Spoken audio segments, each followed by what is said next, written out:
welcome back to Board Game Breakfast. Hey, you like the new Board Game Breakfast shirt? It's bright, but that's what I like. If you like these and other Dice Tower logo shirts, you can get them off our website. Just find the menu item that says T-shirts. We're also going to have these at the Gen Con show. Now, a lot of people have been asking me about promos, because last week we had the new Sheriff of Nottingham promos, which you can get if you go to our webpage and look for Donate. And also, we have other things, the Arcadia Quest figure, but that's already gone. But we have more promos from our Kickstarter, but those won't be available until after Gen Con. Now, they'll be available at Gen Con. Many of them we'll bring with us. So if you come by our booth, if you're preparing for Gen Con, remember, our booth is 30/30. So come by and see us. We'll put a schedule up on the website as to when different podcasts will be there. Many podcasts from the Dice Tower Network are going to be there. So Gen Con is on its way. We'll be doing a live show there, so we're prepping for that and many other things. Thank you for the response I got from everyone from the cruise. Seems like more than 100 people are interested, so we will probably pursue this idea further. But I'll be in the information gathering stage for a while. And also remember, we are now like 14 days before I leave for Gen Con, so everything is Gen Con, Gen Con, Gen Con, Gen Con, Gen Con. They won't always be that way, but there's just a lot going on. Speaking of a lot going on, let's get to the news.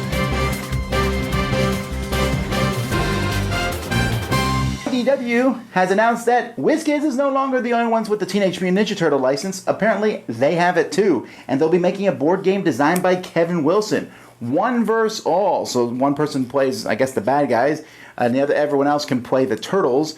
So what's that going to be like? We can speculate, because the last Kevin Wilson IDW design, the X-Files ones, that hasn't seemed to make that big of a buzz, but at the same time, Kevin Wilson has made some spectacular games in the past. There's a sitcom in Canada that's being based on the Snakes and Lattes game cafe. I'm assuming they'll change everything, but that's interesting. A sitcom based on board games? I'll certainly be giving that one a watch. Snakes and Lattes, by the way, if you haven't noticed, are the same guys who are on our show and do a fantastic job on that. NSKN gave us some more details on Mistfall, which is a cooperative fantasy game, but it doesn't seem like it's as similar as other ones. And honestly, most cooperative fantasy games these days are the dungeon crawl style. This one looks more a little bit adventure style, which is pretty neat. Z-Man has announced several expansions, including the big one, which would be an expansion for Camel Up Super Cup. Camel Up Super Cup. So it is a Camel Cup? We'll never know. And let's see. Cosmos has announced a few new things. A two-player version of the Legends of Andor. That's neat. A two-player cooperative game. Intriguing. And this one looks interesting. Tumult Royal, which is designed by Klaus Teuber, who is a designer of Settlers of Catan, and one of his grandkids. I don't know that there's too many grandfather-grandkid collaborations out there. So, anyhow. And I just missed this last week when I put up Board Game Breakfast, but they did announce the Spiel des Jahres Awards. You probably already know about them, but in case you missed it, Colt Express won the Spiel des Jahres, so congratulations to them. And Broom Service won the Kennerspiel, which is the advanced one. I didn't know anything about Broom Service, but had a chance to play it this week. We'll be talking about that one soon.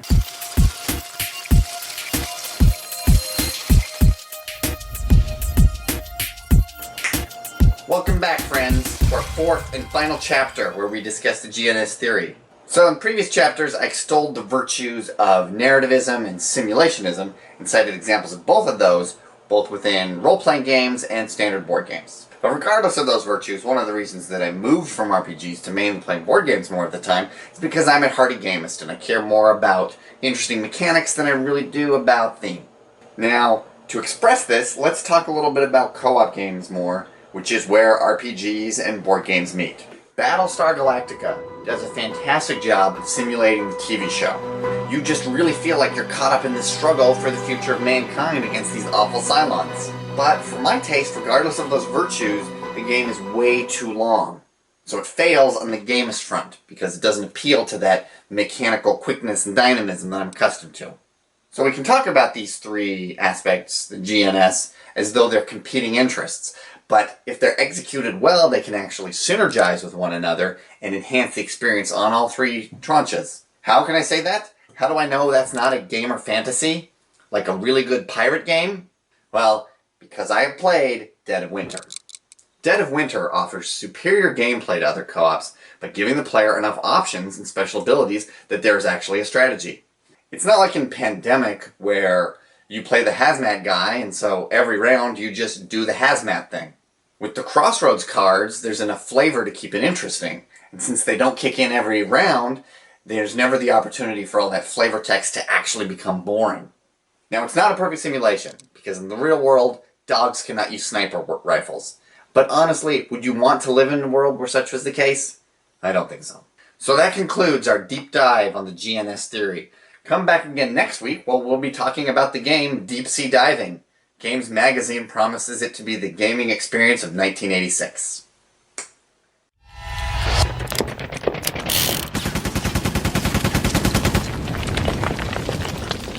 Hey folks, Tom Vasel here. Jason Levine.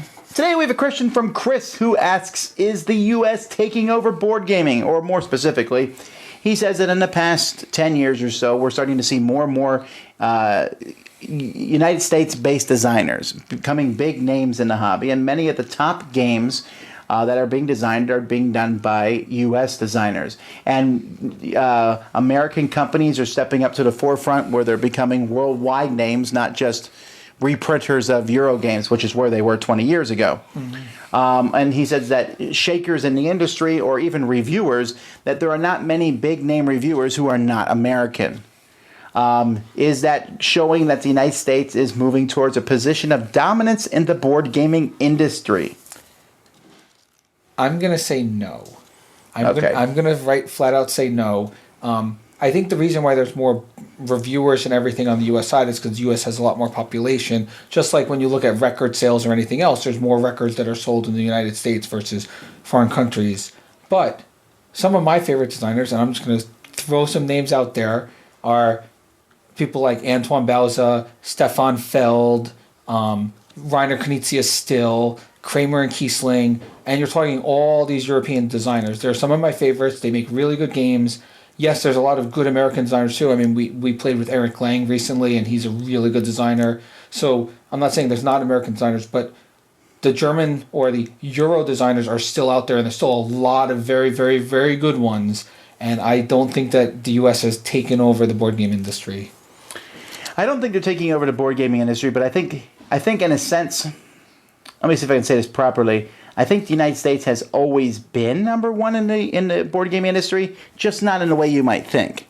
Monopoly and Magic the Gathering are the two biggest selling games probably out there, and they have been for a while. What's changing about that? Well, it's interesting that you mentioned that because there's a moth. Got it. Monopoly, I don't know how many of you know this, but Monopoly is the number one selling game of all time. Scrabble is the number two selling game of all time. And the number three selling game of all time is Settlers of Catan. Well, actually, I would argue that that's board game. I'm pretty sure Magic sales have outsold at least Scrabble and Settlers. Probably.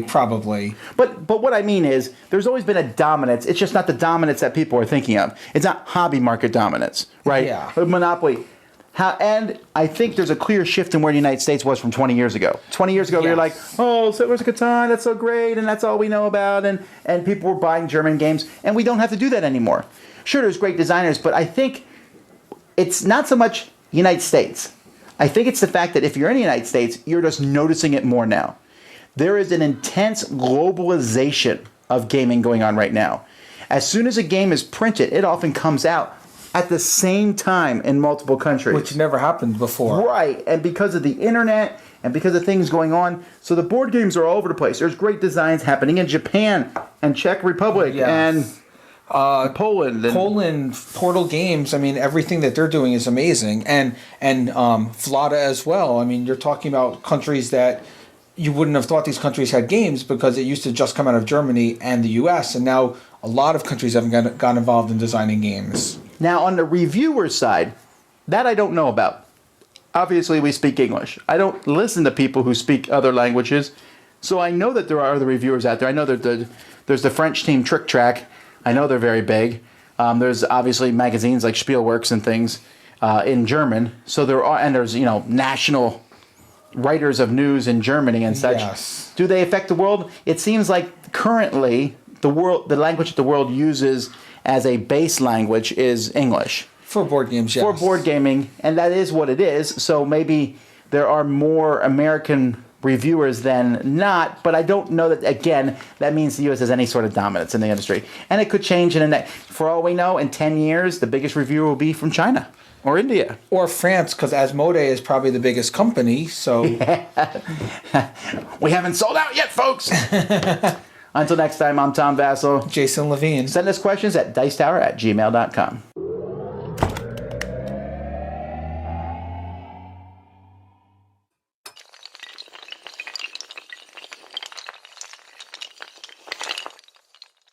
Hi, Suzanne here with this week's featured board game app. I was pleasantly surprised to hear that Days of Wonder was developing an app version of Splendor. I was even more surprised when it hit the market last week. Now, there's been some interesting discussion about the premium price tag and a key missing feature, but what do I think about this Splendor app? Let's take a quick look. Splendor has been nominated for some really big awards, but it still seems to be fairly divisive among hardcore board gamers. However you feel about it, it's undeniable that the game is a huge hit, and many people are so happy the app released. If you're not familiar with it, Splendor is about collecting gems that are represented by chips and cards. As you build up your card collection, you need fewer chips to buy the more powerful cards and win the noble's favors. Days of Wonder has done excellent work on apps before, including Ticket to Ride and Small World. Splendor as an app is an attractive and literal port of the board game. The interface is very intuitive, and the app is easy to jump right into if you know how to play the game. The tutorial is interactive and very thorough, but I dislike that the rules are not available in the app to read separately. There are multiple AIs to choose from that some complain aren't challenging, but I find them to be adequate. And Pass and Play is done quite well, making this a great way to play Splendor on the go. But there is no online play, and many people, including myself, are disappointed by that. But asynchronous multiplayer is being developed and will be a free update when it's ready. The nice surprise feature on the app is the challenges section. These give you unique setups that really enhance the puzzle element of the game and present new challenges for seasoned players. As you can see, the app is gorgeous and very well developed. Although the $7 price point feels high to some, you're getting a quality app game experience of a top-ranked board game for that price. And I fully believe online play will be added sooner rather than later. If you like Splendor at all, you definitely need to give the app a try.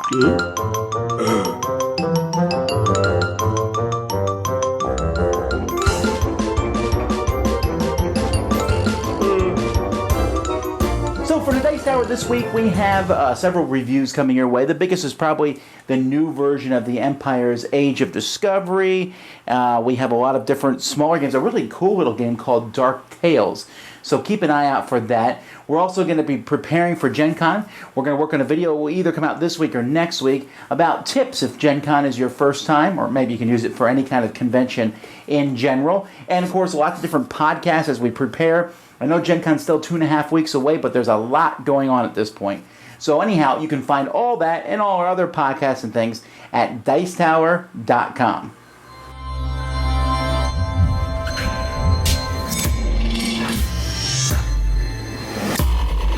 Hello, Chaz Marler from Pair of Dice Paradise here, continuing my Meeples for Sheepish People series, discussing the social activity of board games in the lives of people who aren't necessarily socially outgoing. Well, as I mentioned last time, this year my mission is to be one of the 60,000 people attending Gen Con, which, as of the time of this recording, is less than 3 weeks away. So, as a warm-up for this onslaught of human convention interaction, I first went on a side quest to Dice Tower Con, a 5-day convention, which is roughly 1/60th the size of Gen Con.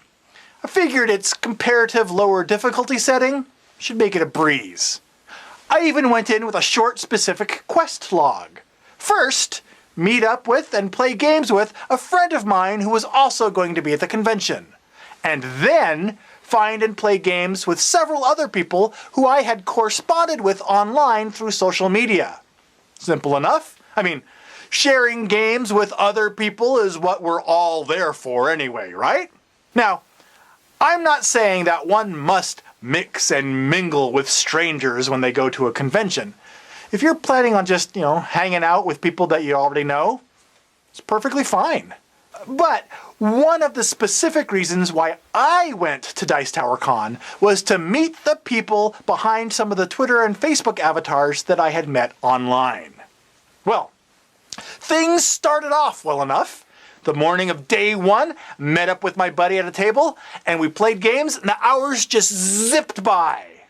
Surely, though, there was, plenty of time left to meet up with some of my online acquaintances. I could do that a little bit later. But then, I spent the next day at the same table. Eventually, I realized that I was using gaming with my friend as a shield to prevent needing to break the ice with the online folks who I was supposed to meet up with. But actually by trying to protect myself by avoiding interacting with others, I was actually making myself miserable. In fact, by the third night, I couldn't sleep. So there I was, midway through the convention and feeling horrible. I was at a crossroads. I could continue keeping myself comfortably shielded by my social clique, or I could start making myself available to the strangers who I'd come there to meet. But then I thought, even if I did push myself, would it be worth it? Would it really make me feel any better, or just awkward in a different way? Well, the next installment will answer those questions and raise some new ones. 好酸啊，在这里。哎呦，干嘛那样子到那里抢我的东西呀？没必要再玩下去了啊！好，这游戏有没有玩错啊？要好不好玩呢？不玩了。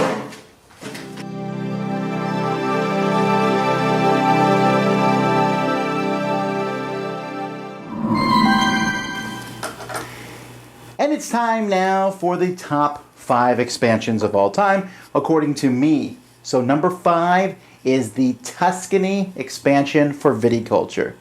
This is interesting because Viticulture was a game that when I first played it, I said, that's pretty good.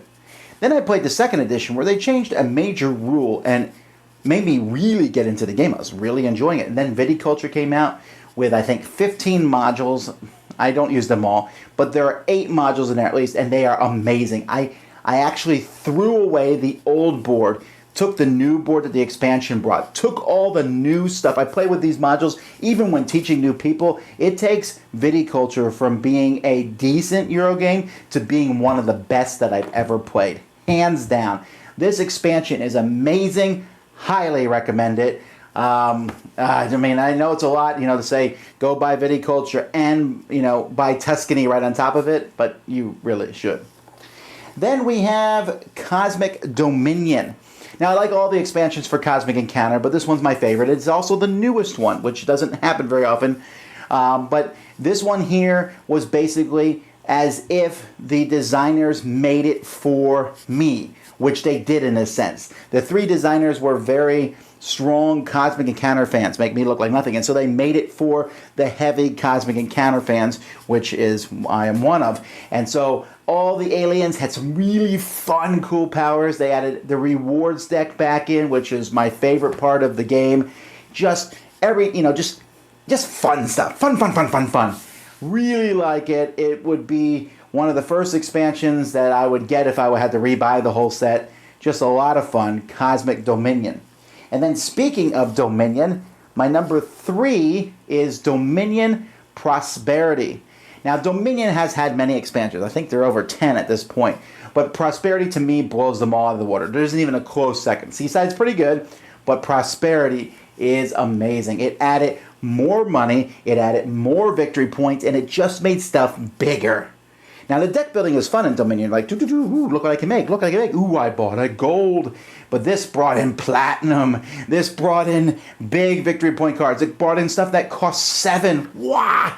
Oh, man. I loved everything about this expansion. I like to do cool stuff, and this let me do the really cool stuff in Dominion. Easily the best. Easily, if all you own is Dominion, this could easily be one expansion you buy. I use it all the time. They have these weird, funky rules in it. Do you want to use Prosperity or not? Answer, always yes.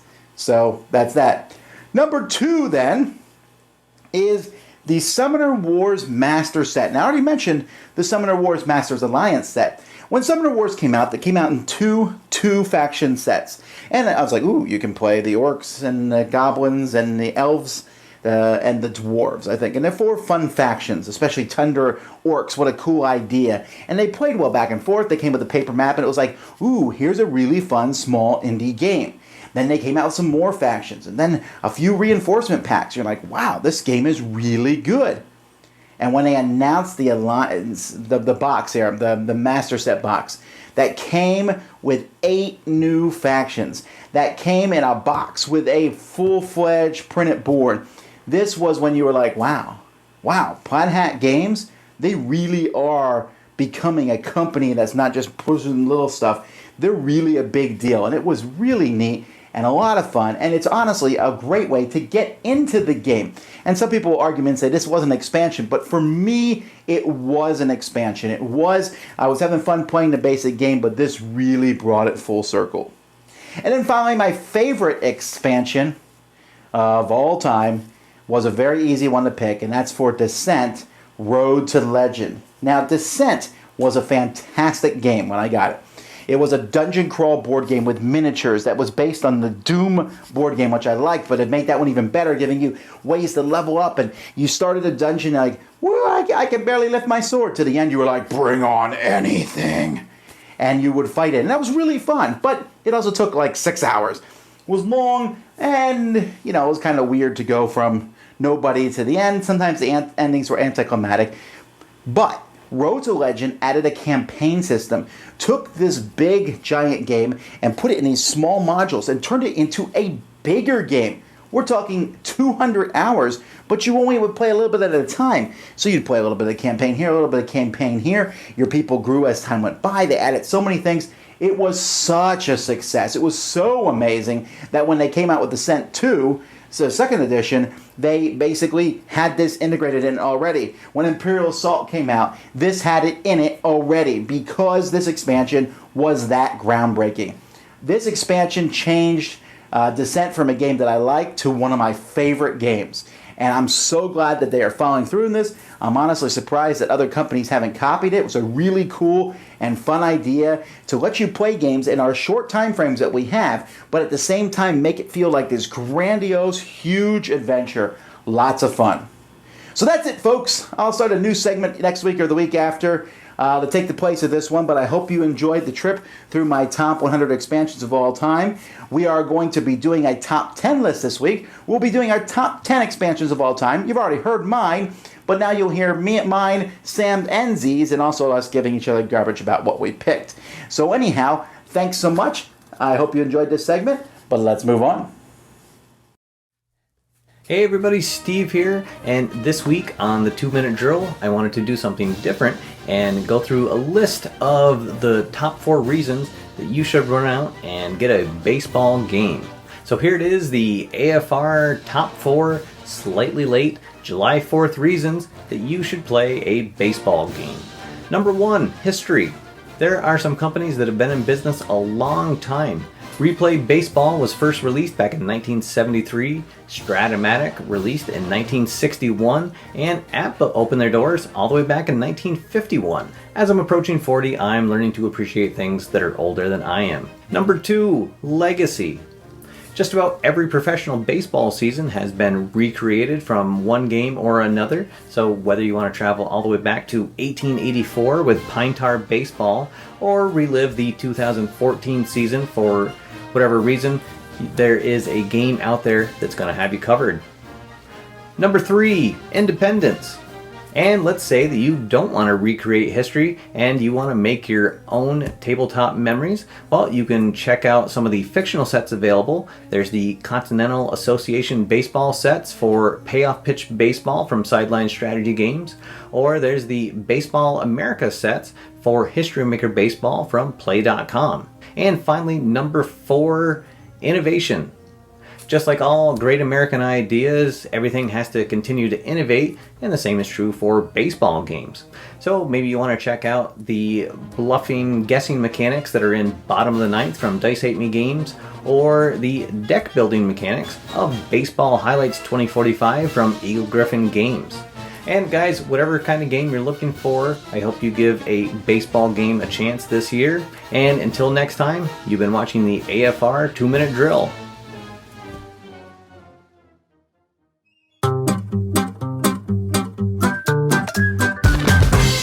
There's always people asking me about my collection. Because of the way I frame my camera, my collection looks a lot bigger than it is. But really, I mean, that's about as far as it reaches in that way if you can measure to the end of my arm, and probably, well, farther the other way. But it's not really that big of a collection, but people always ask about it. And I have a culling process in play where when I add a new game, I get rid of an older game. And sometimes, often nowadays, any game I get rid of off the shelf is going to be a game that I find absolutely fantastic.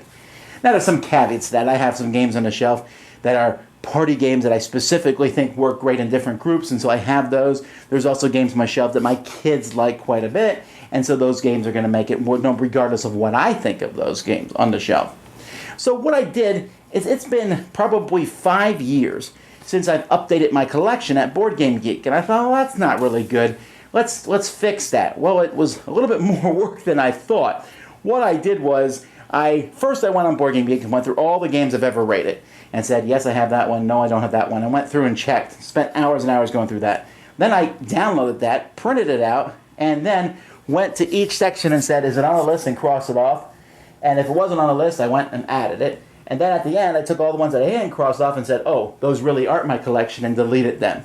So my collection, as of right now, is up to date on Board Game Geek. So if you want to go look at Tom Vasel, you can see the games in my collection. Now, I again will tell you, please don't read too much into that. You'll say, he said this game was really good and it's not in his collection. Well, sometimes there's different reasons for that. They'll take Twilight Imperium and Memoir 44. I think those games are amazing. But Sam Healy has them, I play them all the time, so why should I have them when he does? So that's part of the caveat. But anyhow, some interesting things.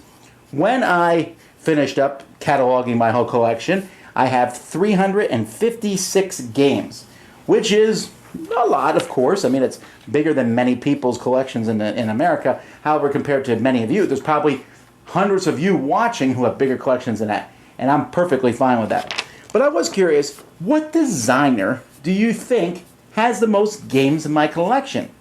I had a suspicion of who it was, but I was incorrect. The one who has the most, technically, is Alan Moon. He has 10. Now, that's not actually fair because some of them are multiple copies of Ticket to Ride, and also the 10 days in the U.S. series, 10 days in Africa, 10 days in the U.S., etc. So if I take those duplicates out, he actually has 5 games in my collection. But the tie for the most games in my collection, I think, is Bruno Catala with 7 and Reiner Knizia with 7.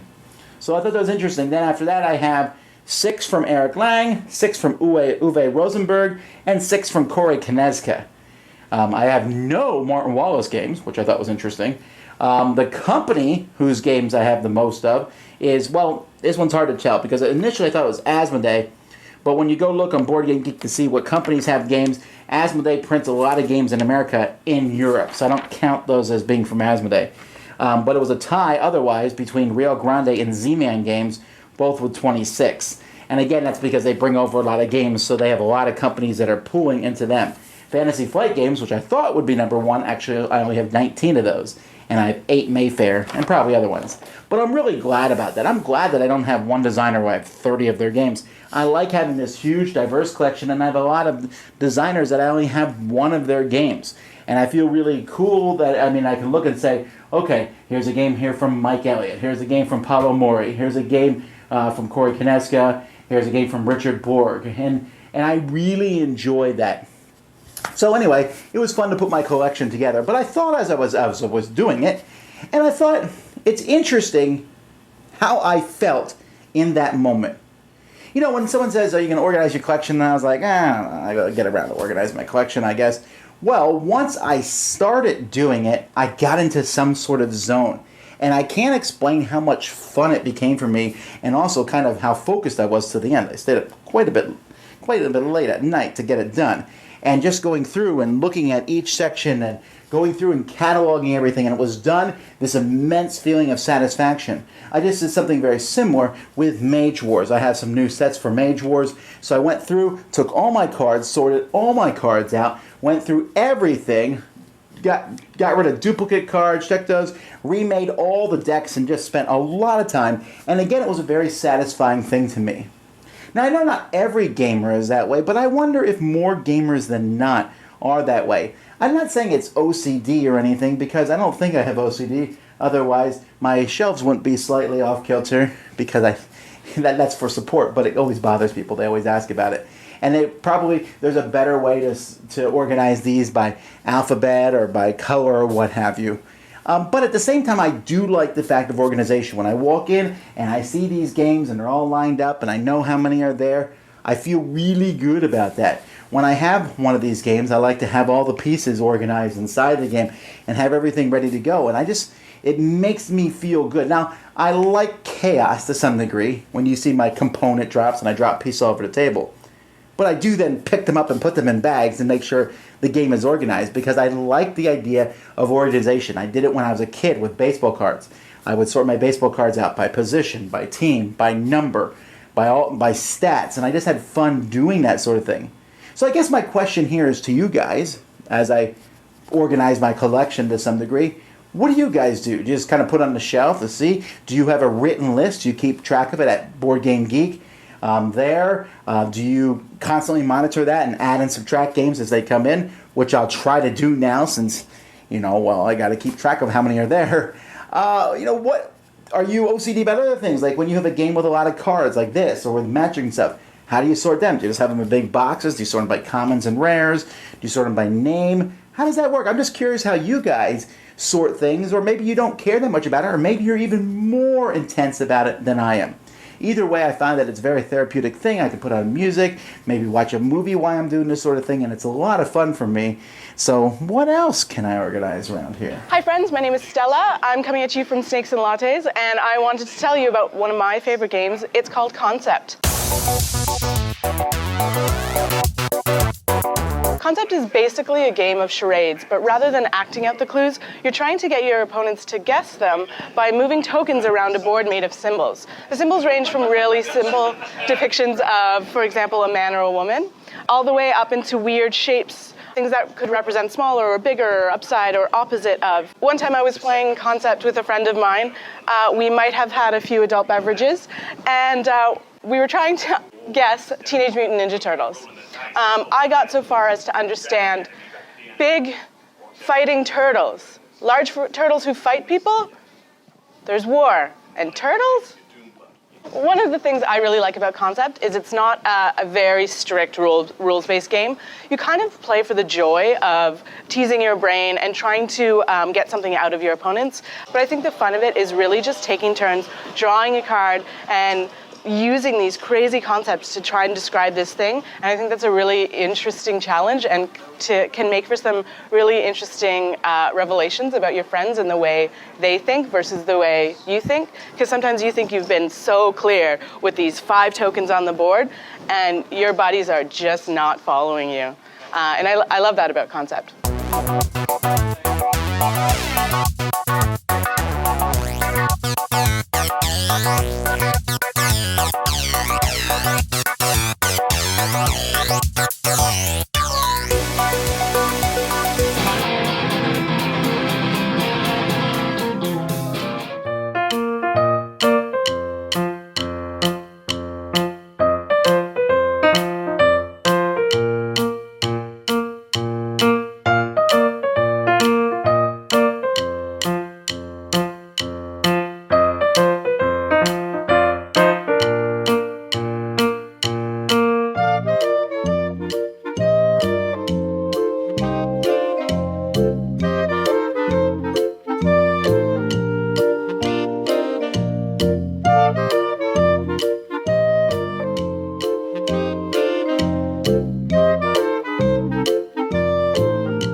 Thank you, ladies and gentlemen, for watching yet another episode of Board Game Breakfast. If you missed Z's Board Game Blender last Thursday, go check that out. They talk about werewolf games and things like that.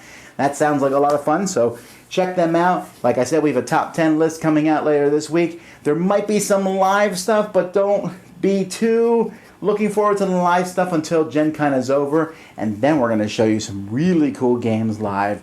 I already got some of them already planned and lined up.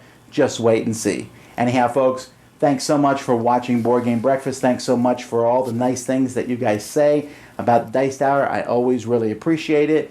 I also appreciate all those of you who say very unnice things because, hey, we should always be trying to get better, right? Anyhow, until next time, I'm Tom Vasel, and you've been watching Board Game Breakfast.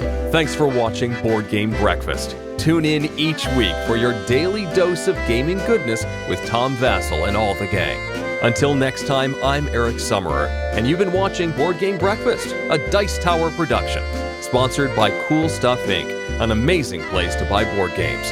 Cool stuff in stock at CoolStuffInc.com.